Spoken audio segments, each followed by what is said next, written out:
Kemudian daripada itu Tuhan menunjuk 70 murid yang lain, lalu mengutus mereka berdua-dua mendahuluinya ke setiap kota dan tempat yang hendak dikunjunginya. Katanya kepada mereka, "Tuaian memang banyak, tetapi pekerja sedikit. Karena itu mintalah kepada Tuan yang empunya tuaian, supaya ia mengirimkan pekerja-pekerja untuk tuaian itu. Pergilah, sesungguhnya aku mengutus kamu seperti anak domba ke tengah-tengah serigala. Janganlah membawa pundi-pundi, atau bekal, atau kasut, dan janganlah memberi salam kepada siapapun selama dalam perjalanan.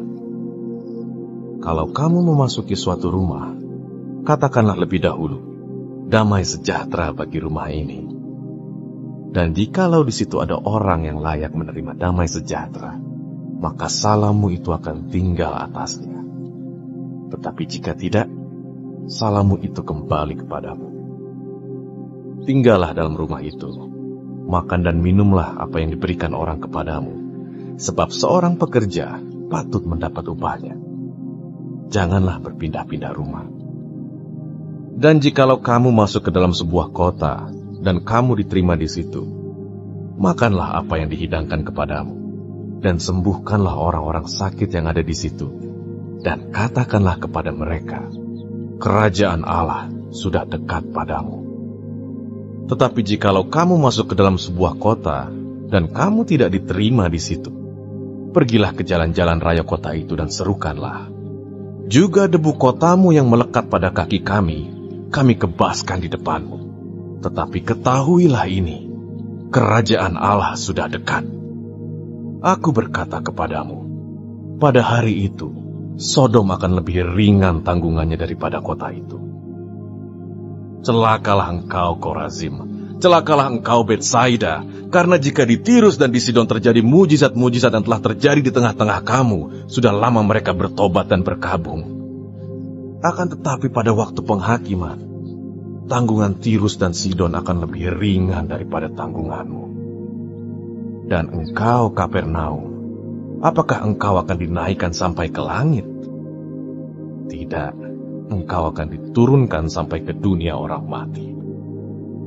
Barang siapa mendengarkan kamu, ia mendengarkan aku. Dan barang siapa menolak kamu, ia menolak aku. Dan barang siapa menolak aku, ia menolak Dia yang mengutus aku." Kemudian ke-70 murid itu kembali dengan gembira dan berkata, "Tuhan, juga setan-setan takluk kepada kami demi nama-Mu." Lalu kata Yesus kepada mereka, Aku melihat iblis jatuh seperti kilat dari langit. Sesungguhnya, aku telah memberikan kuasa kepada kamu untuk menginjak ular dan kalajengking, dan kuasa untuk menahan kekuatan musuh, sehingga tidak ada yang akan membahayakan kamu. Namun demikian, janganlah bersukacita karena roh-roh itu takluk kepadamu, tetapi bersukacitalah karena namamu ada terdaftar di sorga. pada waktu itu juga bergembiralah Yesus dalam Roh Kudus dan berkata, Aku bersyukur kepadamu Bapa, Tuhan langit dan bumi, karena semuanya itu Engkau sembunyikan bagi orang bijak dan orang pandai, tetapi Engkau nyatakan kepada orang kecil. Ya Bapa, itulah yang berkenan kepadamu. Semua telah diserahkan kepadaku oleh Bapa-Ku, dan tidak ada seorang pun yang tahu siapakah anak selain Bapa, dan siapakah Bapa selain anak, dan orang yang kepadanya anak itu berkenan menyatakan hal itu. Sesudah itu berpalinglah Yesus kepada murid-muridnya tersendiri dan berkata, Berbahagialah mata yang melihat apa yang kamu lihat. Karena aku berkata kepada kamu, banyak nabi dan raja ingin melihat apa yang kamu lihat, tetapi tidak melihatnya, dan ingin mendengar apa yang kamu dengar, tetapi tidak mendengarnya. Pada suatu kali berdirilah seorang ahli Taurat untuk mencoba Yesus. Katanya, Guru, apa yang harus kuperbuat untuk memperoleh hidup yang kekal? Jawab Yesus kepadanya, Apa yang tertulis dalam hukum Taurat? Apa yang kau baca di sana?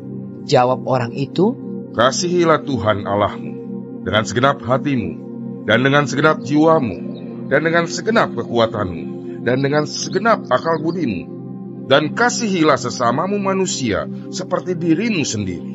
Kata Yesus kepadanya, Jawabmu itu benar. Perbuatlah demikian, maka engkau akan hidup.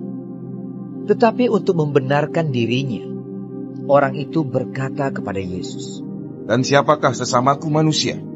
Jawab Yesus, Adalah seorang yang turun dari Yerusalem ke Yeriko. Ia jatuh ke tangan penyamun-penyamun yang bukan saja merampoknya habis-habisan, tetapi yang juga memukulnya, dan yang sesudah itu pergi meninggalkannya setengah mati. Kebetulan ada seorang imam turun melalui jalan itu. Ia melihat orang itu, tetapi ia melewatinya dari seberang jalan. Demikian juga seorang Lewi datang ke tempat itu. Ketika ia melihat orang itu, ia melewatinya dari seberang jalan.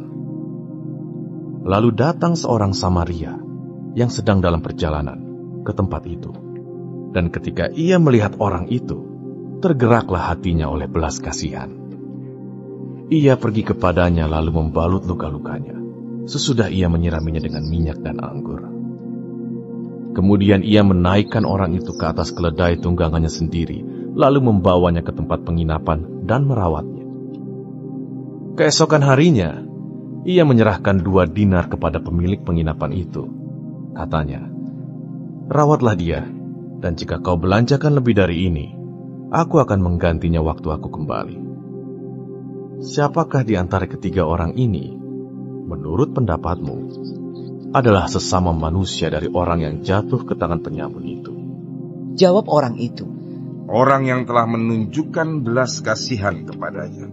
Kata Yesus kepadanya, Pergilah dan perbuatlah demikian. Ketika Yesus dan murid-muridnya dalam perjalanan, tibalah ia di sebuah kampung. Seorang perempuan yang bernama Marta menerima dia di rumahnya. Perempuan itu mempunyai seorang saudara yang bernama Maria. Maria ini duduk dekat kaki Tuhan dan terus mendengarkan perkataannya. Sedang Marta sibuk sekali melayani. Ia mendekati Yesus dan berkata, Tuhan, tidakkah engkau peduli bahwa saudaraku membiarkan aku melayani seorang diri? Suruhlah dia membantu aku. Tetapi Tuhan menjawabnya, Marta, Marta, engkau khawatir dan menyusahkan diri dengan banyak perkara. Tetapi hanya satu saja yang perlu. Maria telah memilih bagian yang terbaik, yang tidak akan diambil daripadanya. Hati mengenal kepedihannya sendiri, dan orang lain tidak dapat turut merasakan kesenangannya. Rumah orang fasik akan musnah, tetapi kemah orang jujur akan mekar. Ada jalan yang disangka orang lurus, tetapi ujungnya menuju maut. Di dalam tertawa pun, hati dapat merana, dan kesukaan dapat berakhir dengan kedukaan.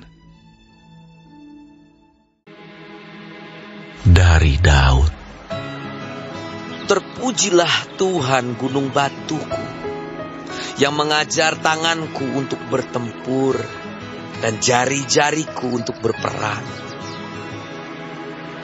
yang menjadi tempat perlindunganku dan kubu pertahananku, kota bentengku dan penyelamatku, perisaiku dan tempat aku berlindung, yang menundukkan bangsa-bangsa ke bawah kuasaku.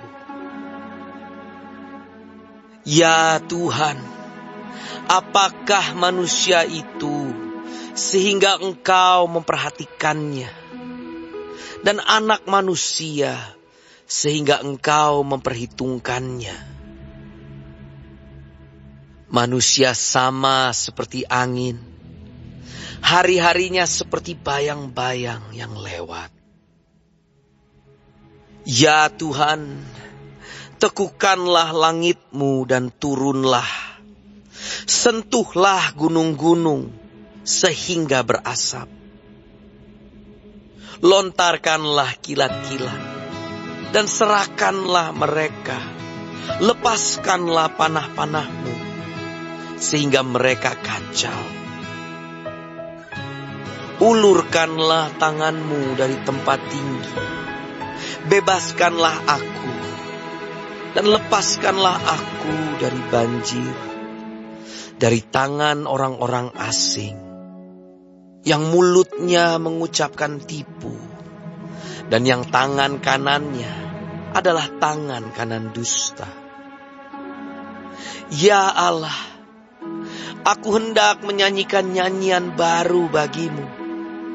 Dengan gambus 10 tali, aku hendak bermazmur bagimu. Engkau yang memberikan kemenangan kepada raja-raja dan yang membebaskan Daud, hamba-Mu. Bebaskanlah aku daripada pedang celaka dan lepaskanlah aku dari tangan orang-orang asing yang mulutnya mengucapkan tipu dan yang tangan kanannya adalah tangan kanan dusta.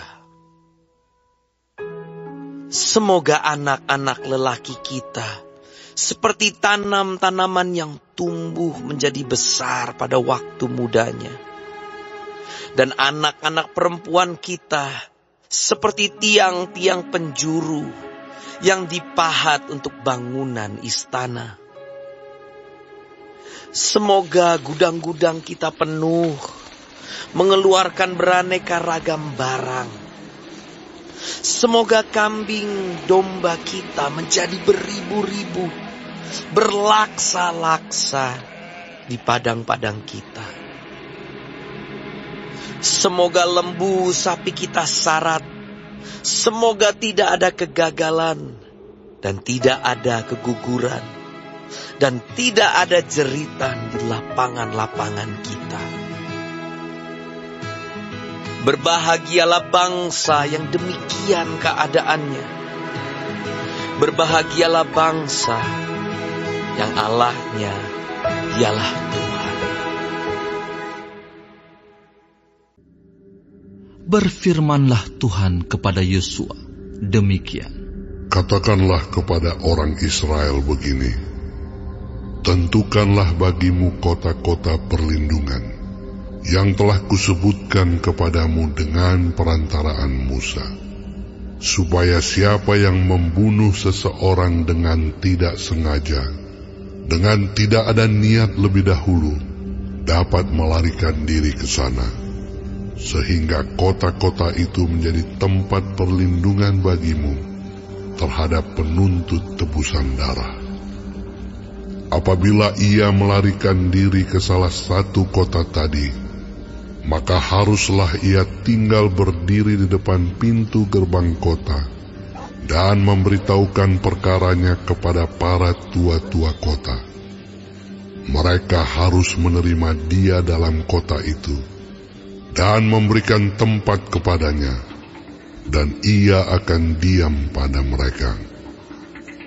Apabila penuntut tebusan darah itu mengejar dia, pembunuh itu tidak akan diserahkan mereka ke dalam tangannya, sebab ia telah membunuh sesamanya manusia dengan tidak ada niat lebih dahulu, dan dengan tidak menaruh benci kepadanya lebih dahulu.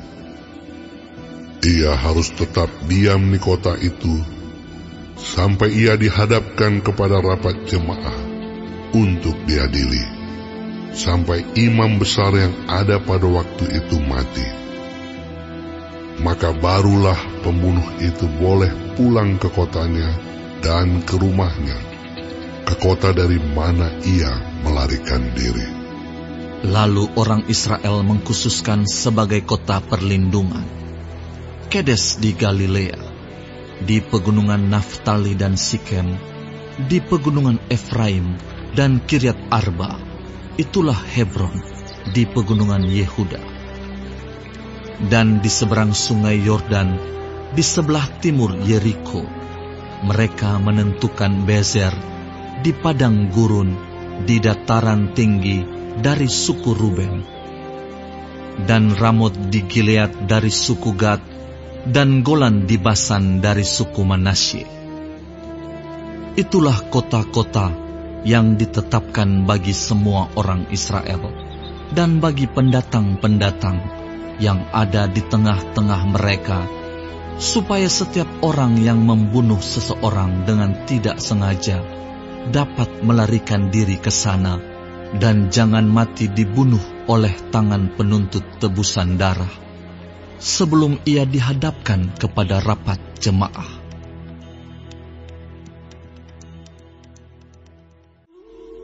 Kemudian datanglah para kepala kaum keluarga orang Lewi menghadap Imam Eleazar, menghadap Yosua bin Nun, dan menghadap para kepala kaum keluarga di antara suku-suku orang Israel, dan berkata kepada mereka di Silo, di tanah Kanaan, demikian: Tuhan telah memerintahkan dengan perantaraan Musa, supaya diberikan kepada kami kota-kota untuk didiami, dan tanah-tanah penggembalaannya untuk ternak kami.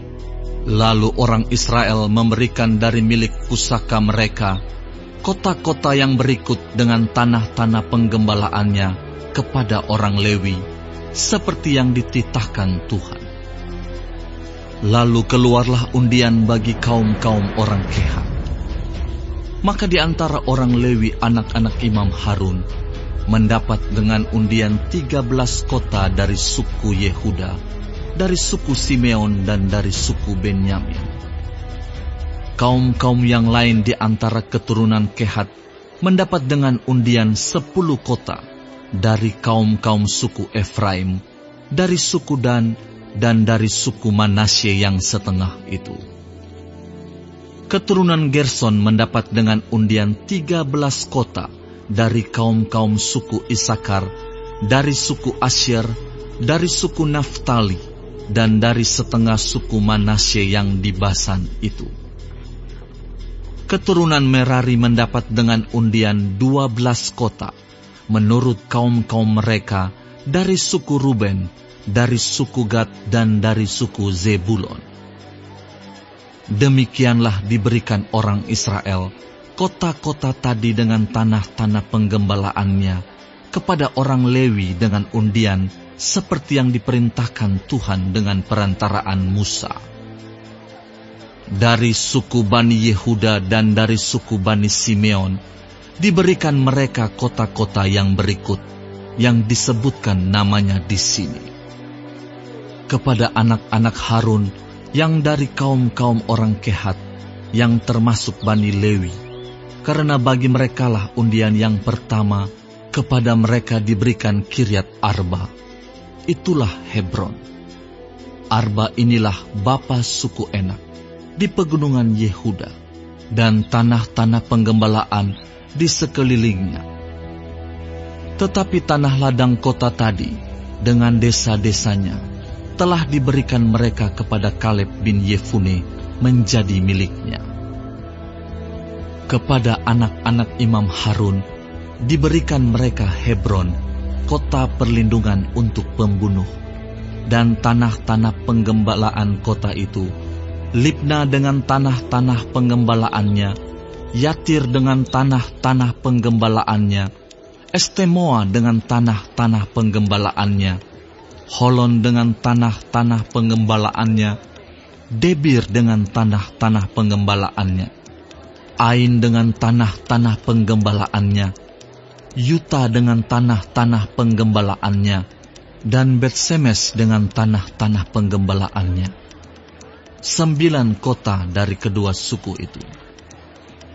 Dan dari suku Benyamin, Gibeon dengan tanah-tanah penggembalaannya, Geba dengan tanah-tanah penggembalaannya, Anatot dengan tanah-tanah penggembalaannya, dan Almon dengan tanah-tanah penggembalaannya, 4 kota. Seluruhnya kota-kota kepunyaan anak-anak Harun, para imam itu, ada 13 kota dengan tanah-tanah penggembalaannya. Kaum-kaum keturunan Kehat yakni orang Lewi yang masih tinggal dari antara keturunan Kehat, mendapat kota-kota yang dengan undian kepada mereka dari suku Efraim. Kepada mereka diberikan Sikhem, kota perlindungan untuk pembunuh, dengan tanah-tanah penggembalaannya di pegunungan Efraim. Gezer dengan tanah-tanah penggembalaannya, Kibzaim dengan tanah-tanah penggembalaannya, dan Bet Horon dengan tanah-tanah penggembalaannya, 4 kota. Dan dari suku Dan, Elteke dengan tanah-tanah penggembalaannya, Gibeton dengan tanah-tanah penggembalaannya, Ayalon dengan tanah-tanah penggembalaannya, dan Gatrimon dengan tanah-tanah penggembalaannya, 4 kota. Dan dari suku Manasye yang setengah itu, Ta'anak dengan tanah-tanah penggembalaannya, dan Gatrimon dengan tanah-tanah penggembalaannya, 2 kota. Seluruhnya, kota-kota itu ada 10 dengan tanah-tanah penggembalaannya, ditentukan bagi kaum-kaum yang masih tinggal dari antara keturunan Kehat.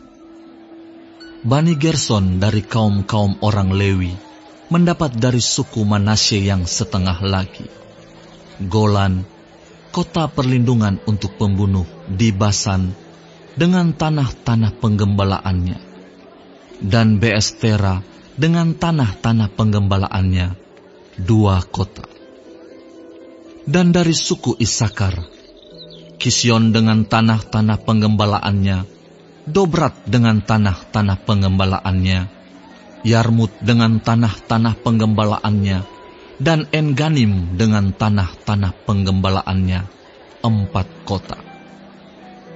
Dan dari suku Asyer, Misal dengan tanah-tanah penggembalaannya, Abdon dengan tanah-tanah pengembalaannya, Helkat dengan tanah-tanah penggembalaannya, dan Rehob dengan tanah-tanah penggembalaannya, 4 kota. Dan dari suku Naftali, Kedes, kota perlindungan untuk pembunuh di Galilea, dengan tanah-tanah penggembalaannya, Hamoddor dengan tanah-tanah penggembalaannya, dan Kartan dengan tanah-tanah penggembalaannya, 3 kota. Seluruhnya, kota-kota kepunyaan orang Gerson, menurut kaum-kaum mereka, ada 13 kota dengan tanah-tanah penggembalaannya. Kaum-kaum keturunan Merari, orang Lewi yang masih tinggal, mendapat dari suku Zebulon. Yokneam dengan tanah-tanah penggembalaannya, Karta dengan tanah-tanah penggembalaannya, Dimna dengan tanah-tanah penggembalaannya, dan Nahalal dengan tanah-tanah penggembalaannya, 4 kota. Dan dari suku Ruben, Bezer dengan tanah-tanah penggembalaannya, Yahas dengan tanah-tanah penggembalaannya, Kedemot dengan tanah-tanah penggembalaannya, dan Mefaat dengan tanah-tanah penggembalaannya, 4 kota.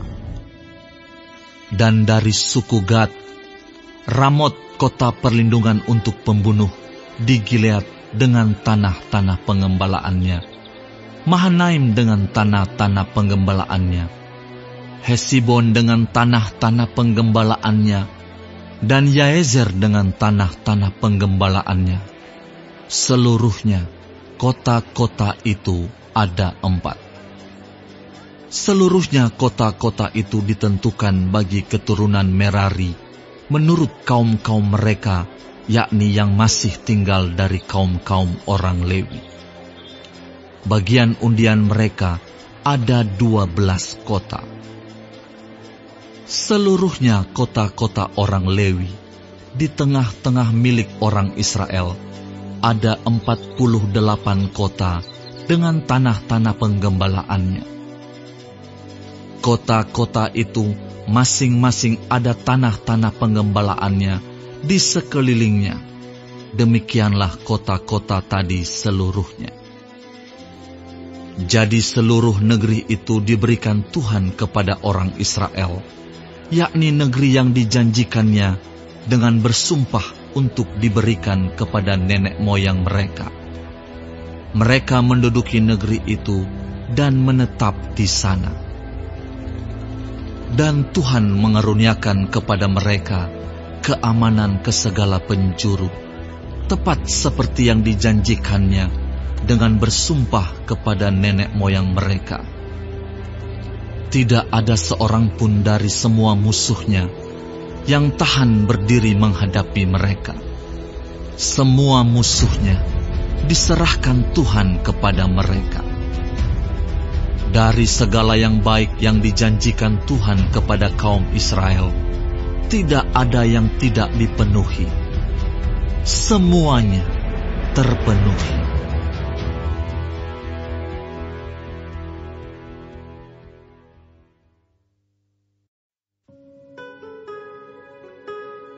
Pertama-tama aku menasihatkan, naikkanlah permohonan, doa syafaat, dan ucapan syukur untuk semua orang, untuk raja-raja, dan untuk semua pembesar, agar kita dapat hidup tenang dan tentram dalam segala kesalehan dan kehormatan.